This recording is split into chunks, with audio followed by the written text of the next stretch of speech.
वक्त आने पे तुम्हें एहसास हो कि जो बातें मैं तुमसे कहता हूँ वो क्यों कहता हूँ, या जो बातें पिछले कई दिनों से मैं तुम्हें कहता चला आ रहा हूँ वो क्यों कह रहा हूँ।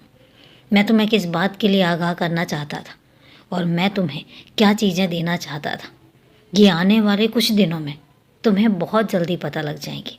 और हाँ, नए साल में तो तुम्हें कुछ ऐसी बातें पता लगेंगी जो तुमने कभी सोची भी नहीं होंगी। तुम चाहते हो ना, तुम बहुत कुछ पाना चाहते हो, और हकीकत बात बताऊं तो तुम डिजर्व भी करते हो। तुम चाहते हो और तुम्हारे साथ तुम्हें वो चीज़ें मिलनी भी चाहिए। और इसलिए मैं तुमसे कितने दिनों से ये चीज़ कह रहा हूँ कि तुम्हें निकट भविष्य में बहुत सारी ऐसी चीज़ें हैं जो मिलने वाली हैं। और इसी कारण से मैं हमेशा तुमसे कहता हूँ कि तुम मायूस मत होना। कभी अपने लिए ऐसा कुछ मत सोचना कि तुम्हारे हक में ये नहीं है या तुम इन सब चीज़ों के हकदार नहीं हो। नहीं, तुम्हें तो पता भी नहीं है कि तुम किन किन चीज़ों के हकदार हो।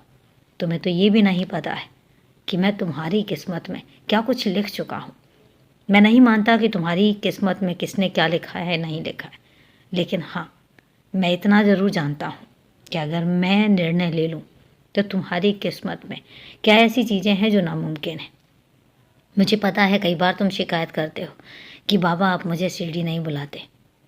तुम्हें पता है मैं खुद तुम्हारा इंतज़ार कर रहा हूँ। मैं इंतज़ार कर रहा हूँ तुमसे मिलने का।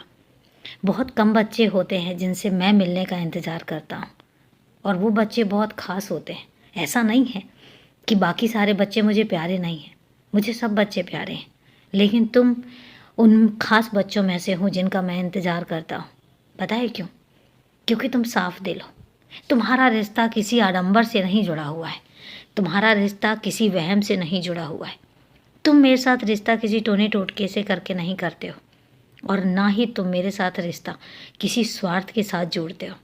तुम्हारा मेरा रिश्ता बहुत पवित्र है, इतना पवित्र है कि तुम मेरे साथ जिस रिश्ते में हो उसमें लड़ाई भी है, झगड़ा भी है, प्यार भी है, रूठना भी है, मनाना भी है।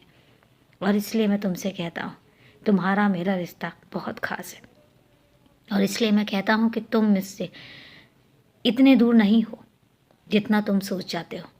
और रही बात शिरडी की, तो शिरडी सिर्फ तुम्हारा घर है, तुम कभी भी आ सकते हो। लेकिन हाँ, मैं चाहता हूँ कि जो चीज़ें तुमने सोच रखी हैं, जिस तरीके से तुम आना चाहते हो, तुम उस तरीके से आओ।